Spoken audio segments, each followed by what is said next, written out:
What are you taking away from this process so far? What's impacting you? I don't think I realized how much anxiety I had until it went away. So, just having a clearer sense of where I'm going and that I don't need to have all of this figured out. And I think I have a sense of the places that I hide and that sense of integrity, right? And knowing when you're out of integrity with yourself, and listening to that. I may not know what's wrong, but I know something's wrong. So I really like that as a marker to start digging. And where am I out of alignment? Great. It just sounds like such a fun way to live. You are listening to The New Man, Beyond the Macho Jerk and the New Age Wimp. Your host is men's coach Tripp Lanier.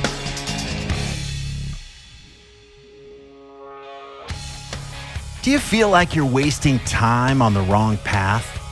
Is a lack of time keeping you from making a big change? And what can we do if we've lost touch with our joy?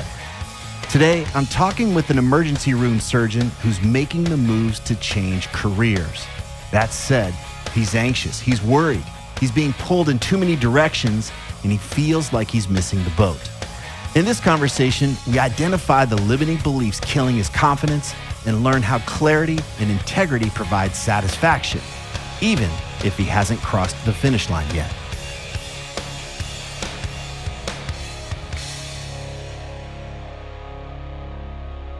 What you're about to hear is an actual coaching call. The person being coached volunteered and gave explicit permission to have our conversation recorded for this podcast.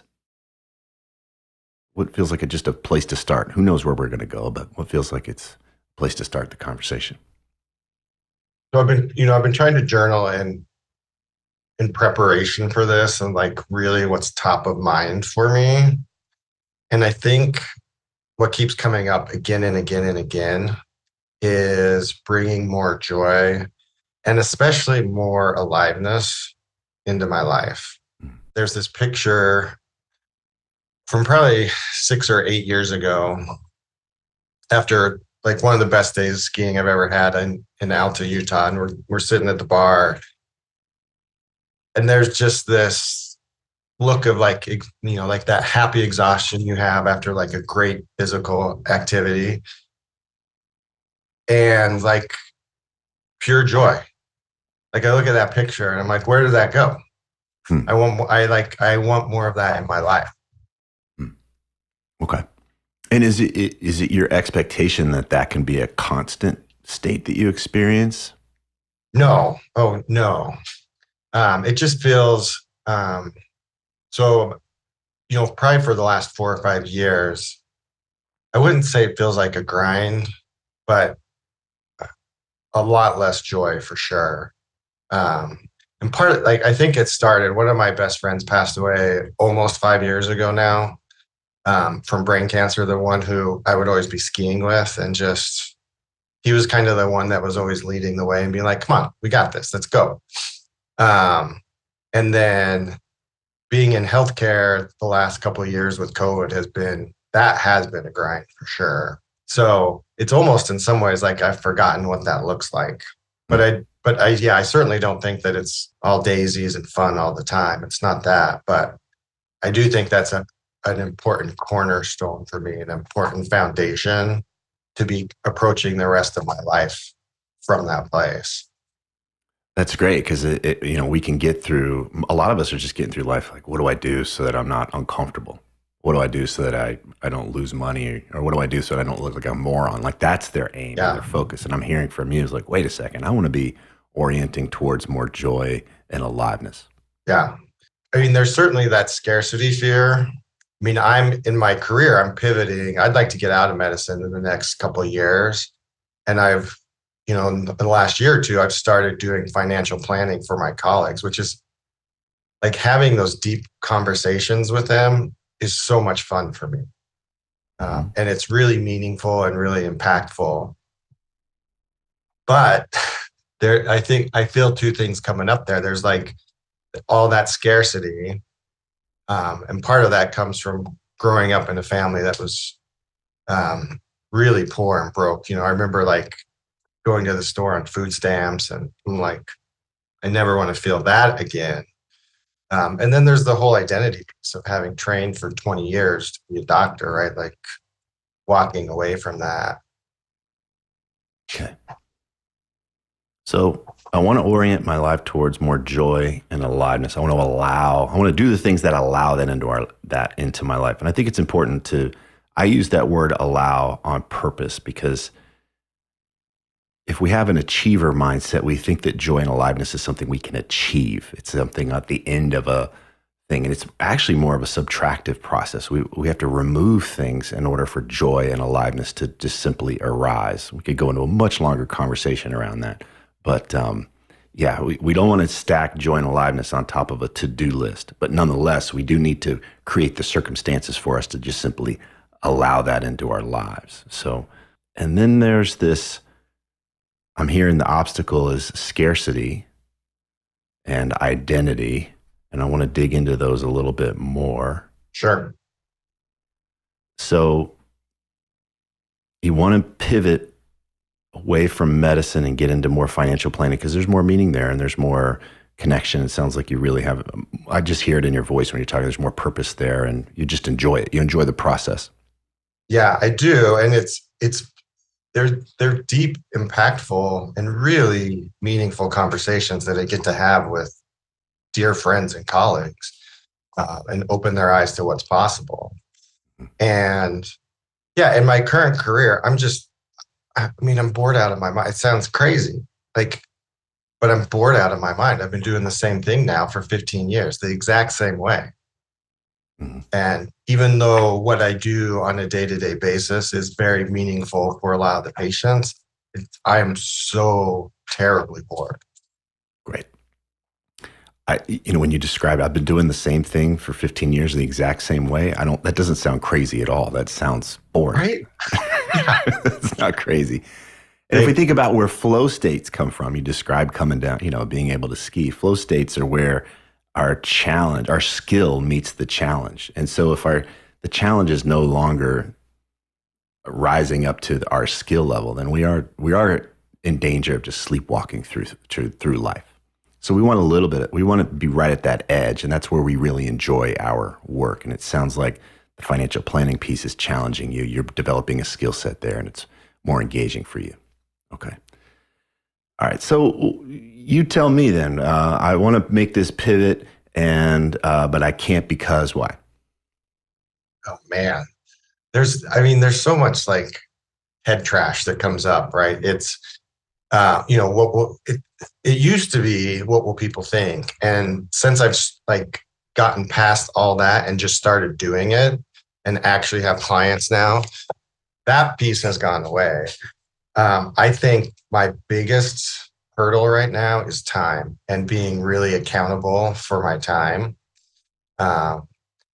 It's every time I carve out more time from the operating room, someone gets out sick, someone leaves, and all of a sudden there's all these shifts that need to get covered and get pulled right back into it.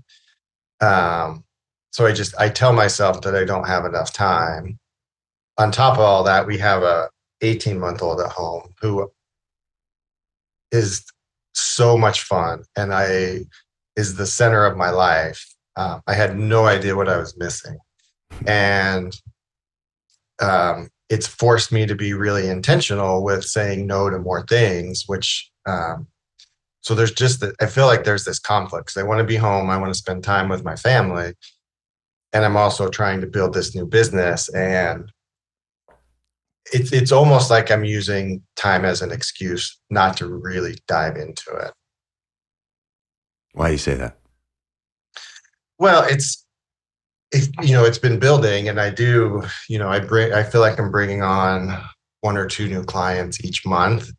But I have this story in my head that, if I had 10 or 20 more hours a week, I'd be at that point that I wanted to be already. And I could just walk away from medicine entirely. It's the analogy I think of a lot is, like being on the edge of a dock and the boat's leaving.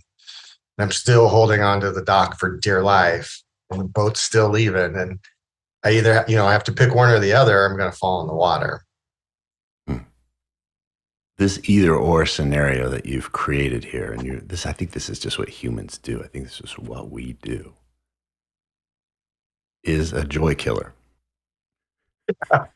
I want more joy in my life, so it's either this or that. Oh no, I just killed all the joy. Is it really true that the boat's leaving? No, it's not true. Actually, it's not at all. Especially in what I do. Why this story then? What is it about this story that works for your scenario? Why is this boat leaving? It doesn't have to be rational, but I want to, like I said, we do this. We create a thing, and somehow it serves us. It serves our frame if we get into this bind, this either or bind. So I want to see if we can unpack that for you, what it means for you. When I think about that, I think it provides cover. Like, it gives me a place to hide. Instead of, if the story I'm telling myself is I don't have enough time, and, my clinical career is like impinging on all this time I need to build my business, then there's not going to be enough time. Whereas I wouldn't say there's plenty of time, but there's time, and there's time to carve it out in the corners and in the spaces. There's time to have a discussion with my wife and say, how can I find some more time? Maybe after our kids gone to sleep. There is time, but it provides me cover to not do the work that I need to do to build the business. Okay. Very insightful. So if I buy into this either or thing, somehow we create this magical parallel path where that guy's doing the right thing, and he's courageous and makes the leap, and I'm missing out. That path is where everything works out. Mm-hmm. And I'm not on that path. I'm on the wrong path. Right. Something like that? Yeah. Okay.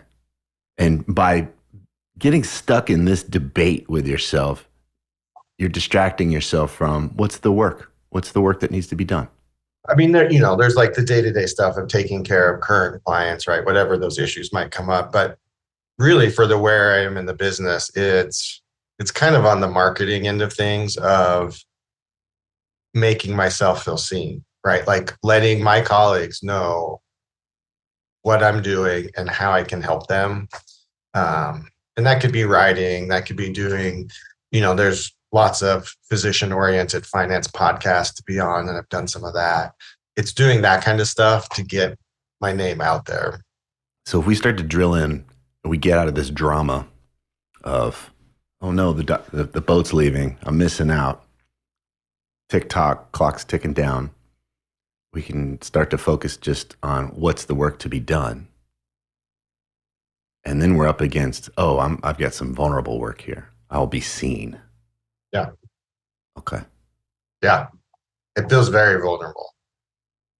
And for you, I don't want to imagine what vulnerable is for you, but if we see you as this person, or you plant your flag and say, I'm this person that helps other people in the medical field do XYZ with their finances, what's at stake here for you? I think the big fear is not having enough, of not having the same kind of income, or having that feeling of scarcity isn't quite the right word, but it's interesting because this is a lot of the work that I do for my clients, right? Like, feeling like you have enough is not a number. That's a total mindset. And I know that logically, but it's doing the work so that I actually feel that in my core. All right, we got two things here then. The bind keeps you from stepping into this place where this gets serious now. We kind of can do it as a hobby right now. Yeah. It's maybe living in Hobbyville, and you're getting to the point where we're going to put some big boy pants on and go pro. That's totally what it feels like. And then what I understand about going pro, we might be moving into the territory of not enough. This is really risky. Yeah. And I'm hearing that this could be possibly risky. It's got a little bit of some hair around it, around the what will people think. But then there's also the risk of shit. Am I going to have enough financially for my lifestyle, for my family, what we enjoy? What about the hard work? Is that scary too? Yeah, there, as we talked earlier, right? Like I'm in a place in my career where not that I've seen all the bad things that can happen in the operating room, but I feel pretty comfortable when an emergency happens. Like I know I've done this hundreds of thousands of times now. I know how to approach it, how to think through it. And yeah, what if someone asks me a question I don't know the answer to?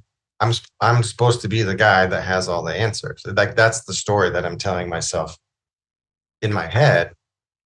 And it's really interesting, Tripp, because this week there's been a couple of those kind of questions. And instead of approaching it from a place of fear, like I got really excited. I was like, oh, this is fun. I actually get to learn some new stuff it's from that place of curiosity, and it changed everything. It changed the whole experience. All right. So this feels pretty floaty right now, and I want to bring it down to earth a bit. Okay. You're smart. Okay. If you were to zoom out and you were going to prescribe what to do for this guy that's building this endeavor in your life, what would he be doing, and what might he be doing differently? It's reaching out to people who are further ahead of me on the path. So other planners, specifically other planners who are doing work with the physician community. And It's connect with them. Why? to learn from them. Okay. To get some mentorship, keep myself from falling in the same holes that they did. But also, I think it's building a sense of community and helping strengthen this new identity that I'm building. Mm-hmm. Okay. Reaching out to other planners. What else? What are the other actions that you would be doing? And as we talked about earlier, part of it's just getting my name out there. So it's just reaching out and say, hey, can I come give a lecture for an hour and teach your residents? Okay. What else? What else would you be doing to know that you were putting the bricks down and building this thing? The other part is on the operations. How do I get a client from point A to point B? There can be a lot of head trash around that. Like, see, like you shouldn't be doing this. Like you have no idea what you're doing. Instead of being like, yeah, you don't know what you're doing because you've never done this before. So this is a great chance to learn. And not only that, this is a great chance to build this process so it works for you and how you want to build your life and makes it fun for your clients. Mm-hmm. And when I give myself that permission, it gets a lot easier and a lot more interesting. Mm-hmm. Okay. What else? My mantra for this year has been less. Like you brought this up earlier, like what can I do less of? And so with a lot, I think I went into this when I started building this business thinking I had to be the guy who did everything. Because that's kind of what I do in the operating room. Like I'm the person who does all the things for the patient while they're under anesthesia. Mm-hmm. And what I'm finding is that's not true at all in this. So I think a lot about the parts of the work that I don't enjoy and ask myself, first of all, does this even need to get done at all? And if it's something that's important and needs to get done, does it need to get done by me, or can I hire someone to do that, or pay someone else to do that work? So I'm getting to the point where having an assistant, like an admin assistant, would be really, really beneficial because I get to do the fun stuff, the stuff that brings me a lot of energy, which are those conversations, right, with my colleagues and doing some of the work where I'm learning more for them. And then like a lot of the compliance and, sort of back office stuff that I don't enjoy at all, I can hand off. Great. You're on a roll. Anything else that comes up, the actions that if you were going to prescribe this to yourself to, hey, this is how I would know I was on track and making progress. I think that hits the majority of them. Okay. As you describe this, it makes perfect sense to me why you don't feel secure and clear. There were a lot of vague terms in here.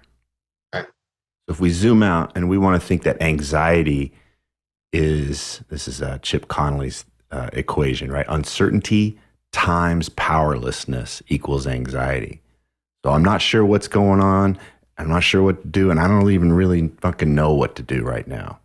Yeah. Okay, now I'm in a state of anxiety. So of course not enough's going to come up. All the other things are going to get activated and I'm just kind of swirling around. And then I can come up with these other scenarios where this boat's leaving the dock and all of that kind of stuff. So as you described these and I was digging, I could see where we could push to, on a regular basis, start to help you see this is what's getting done this week so that I'm connecting and learning, that I am getting in front of people and teaching, helping and serving, that I am getting specific help with particular operations. I'm learning these skills and these processes and these operations, and that I've got help to hand off the things. So the more specific you can get in this area, the more that your actions, the limited time that you have, can be used in a better way. And the result is usually when the head hits the pillow at night, it's like, yeah, I haven't fulfilled the big mission yet, but I'm on my way. Yeah. I'm not dicking around. And then the system calms down. It's fun. Yeah. It feels I rewarding. love that. That's it. I mean, I can already feel that in my body right now. Okay, great. So I don't see a big problem here, right? What happens if we leave this stuff vague, then it's easy for all the head trash to come in. So we're going to help you. And Michael Gerber wrote a book called The E-Myth years ago. It's more of a business book, but I always loved his structure of having inside that we've got to have the mentality of a visionary, the mentality of a manager, and the mentality of a technician. And what I'm helping you do now is get access from this technician part of you into more of, okay, what's the vision? We want to create ABC. And then, okay, what needs to be done? Somebody needs to connect the dots between that vision and the guy that goes out and executes. Yeah. I've only got a certain amount of time, only got a certain amount of energy. So where do I put the best use of that time and energy? Love it. That's what we're doing right here. Okay. Yeah, I love it. As I say that, is there anything else that pops up? I just want to make sure we leave room and welcome anybody to the party that it could be resistance. It could be like, nope, still not okay. No, it actually, it's like I can already feel it, like that fun popping back in. And like what pops in my head is, instead of looking at time as being this negative, right? Like I only have X amount of hours. I can tell a different story where like my limited amount of time actually forces me to focus on the things that are most important. So I don't waste my time doing all the stupid stuff that doesn't need to get done. Yeah. So it's actually a really positive thing. So, I mean, just that flip alone makes a big difference. Right. Okay, great. So we have an opportunity here, if you want, to go through each of these 4 areas and get really specific about kind of the current mission. They get pretty granular. Sure. But what that would represent is what would be happening on a regular basis, essentially just having, kind of an operations meeting with yourself. Yeah. Or somebody that supports you to do this, so that you bounce it off and say, here's how I move the needle in this arena. Here's what would move the needle here. Here's what would move the needle there. And then this is the agreement I'm making to get this done. Yeah. Not based on a magical calendar that has 800 hours a day, but the calendar that works for you. And when you make that agreement and you follow through, that's where the satisfaction comes from. I'm not falling behind. I'm in integrity. I feel confident in myself as a result. I love that word agreement. And it's, of realizing some of those places that I'm not in integrity, where I'm breaking these agreements all the time because I'm setting unrealistic agreements for one. But so I love that you use those two words. Okay, great. Excellent. And again, when we're doing this, then there's not enough space for a head trash, as you call it, resistance to come in. We're just focused on what's the next thing. I'm making that phone call. I'm driving to the thing and making it happen. And there's that satisfaction. What did I learn? Okay, great. Here's my follow-up. What's the next? Oh, that thing didn't go so well. What do I want to learn there? Who could help me? You're just in the process now instead of circling the drain, wondering what the hell's going to happen. Okay.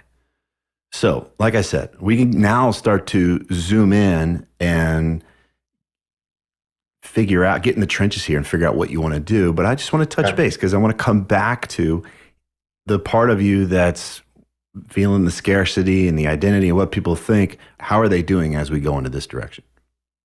I do feel them relaxing. And I think, part of it goes to what you just mentioned, right? Like if I know that I'm putting one foot in front of the other, it's not saying I need to be at point, all the way at the end. It's just, I just need to take the next step. That feels much more doable. I do feel those parts relax. That means they're trusting you. Somebody's stepping up. I'm the leader. I've got clarity. This is what we're doing this week. This is what we're agreeing to. It's not going to blow up our lives. It's not going to take time away and, I'm going to lose my family or whatever all the fears are. This is all that's being done. Okay, cool. Somebody's here. Somebody's calling the shots. We can trust this guy. Love it. And the whole system calms down.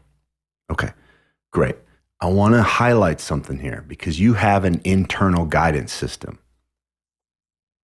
Your anxiety, whatever this pinch is that you experience, whatever the not enough thing, that's an experience. That's a feeling. Okay. And so when we talk about these things, I want you to pay attention. Does it have a pinch? Or does it feel like, no, good, there's space there. That feels right. Integrity hurts. Or being out of integrity, I should say, hurts. And being in integrity feels good. And so I want to help you come back to this sense of, am I in integrity here? How does it feel? And now we're just in maintenance. We're just moving it along. Okay. There's definitely still pinch. And part of it is, I think most of the ways I've shown up in that community right now have been virtual. They haven't been in person yet, like going to a conference, for example, or even with this mastermind group, there is an option for in person. Right now, that's not working, in part because of where we are with a kid and my day job in anesthesia. But there's definitely still a pinch there. Okay. So, given your management, right, given the resources, the time and energy you have, can you identify what would specifically, is it just, hey, I went to a meeting and I met in person? Does that close the gap for you and feel right? Or is there something else? I want to help you identify the thing that would be satisfying for you. There's there's a lot of these planning conferences that don't sound interesting to me at all.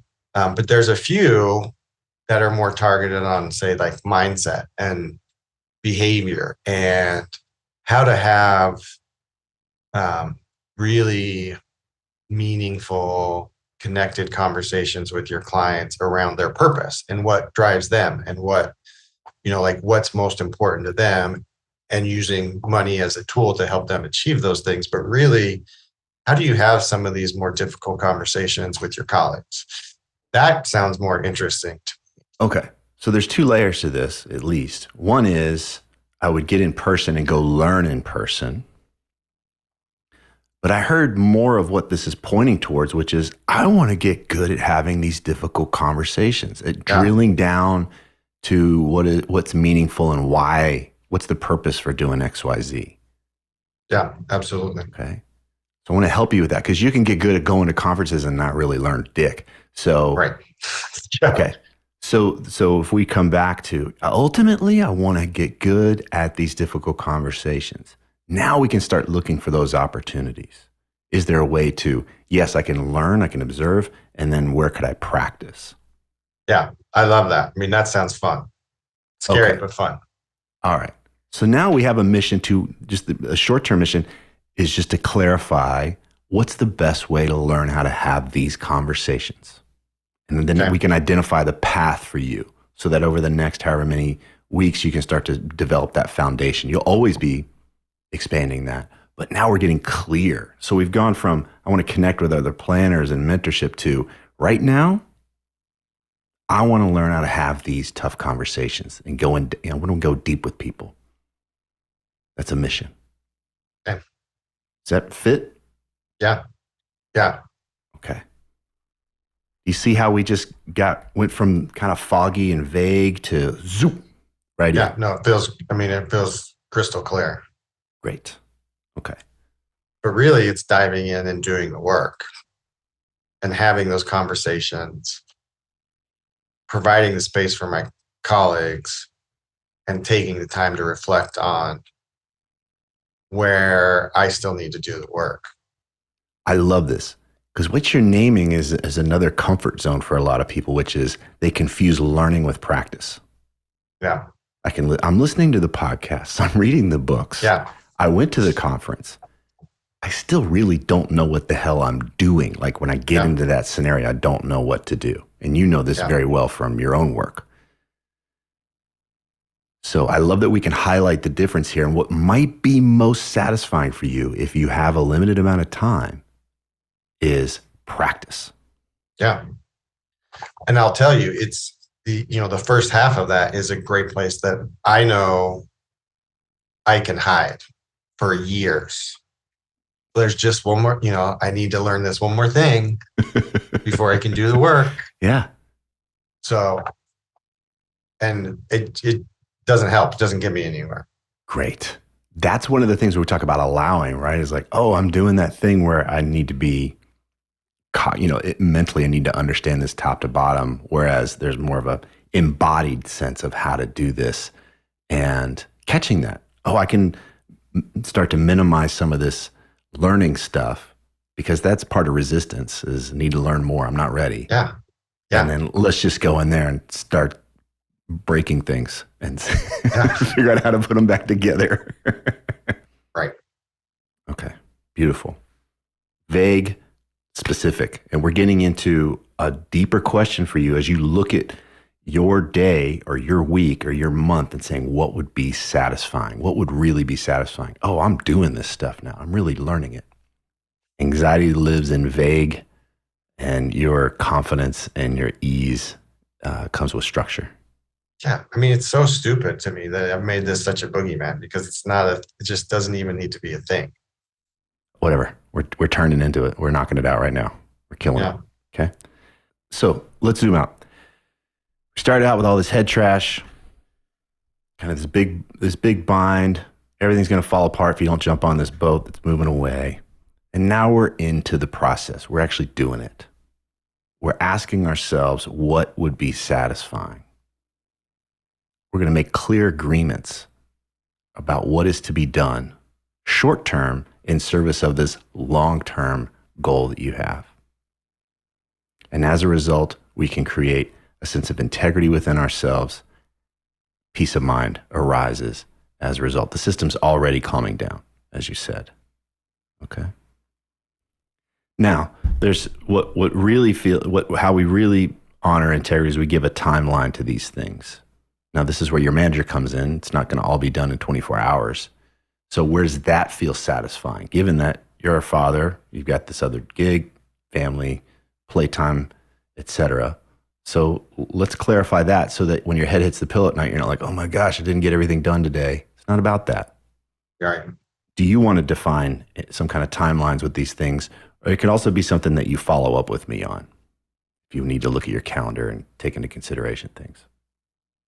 No, I mean, I think I can start working on both of those this month of reaching out to folks and seeing if they want to sit down.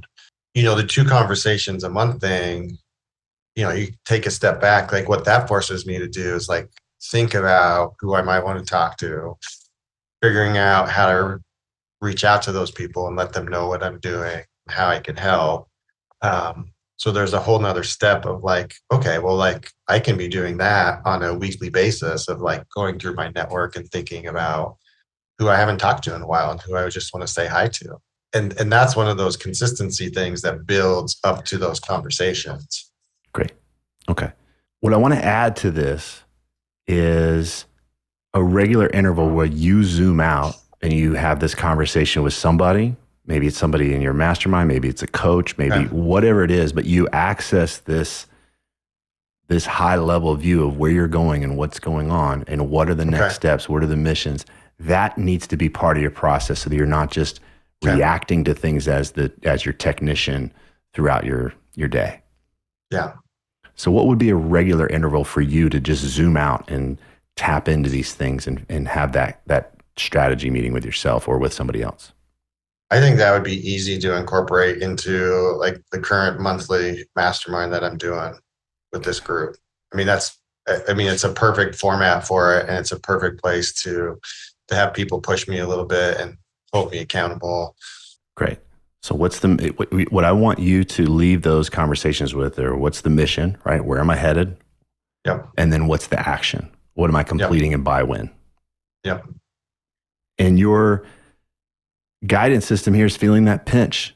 Is that satisfying, or does it still feel like something's off and something's not being dealt with? Does it still feel like, oh, and that's what I want you to be checking in with, because that guy's telling you something. Okay. He's going to let you know if you're listening to too many podcasts. Okay. Right? Yeah. Oh, that was interesting. Oh, I got a new idea. I'm still no closer to doing the thing. Yeah. What are you taking away from this process so far? What's impacting you? I don't think I realized how much anxiety I had until it went away. So, just having a clearer sense of where I'm going and that I don't need to have all of this figured out. And I think I have a sense of the places that I hide and that sense of integrity, right? And knowing when you're out of integrity with yourself, and listening to that. I may not know what's wrong, but I know something's wrong. So I really like that as a marker to start digging. I mean, where am I out of alignment? Yeah. And then what would bring things back into alignment? Yeah. Yeah. Great. It just sounds like such a fun way to live. Good. This path that you're on really is a path of mastery. It's different than I got to this point and then I do the same thing over and over again for however many years left. What we're describing here never really stops. So it can be fun. It can be like, oh, where is the next edge? Where is my challenge? Where can I increase the skill level and lean into this process more? And that's where we get to experience more of that flow and that engagement. So if you learn to embrace this, it will open the door for that aliveness that you're seeking. It's awesome. But you got to be at the wheel. You cannot sleep at the wheel. You need to create an environment that refuses to let you go to sleep. If you're on this path, it never stops being uncomfortable. It's just different discomfort. Right. And that's how you know you're in the right spot. And I was like, God damn it. But it's like, it's the truth. And it becomes really pressing when I look at my son and I think about what kind of example I want to set for him.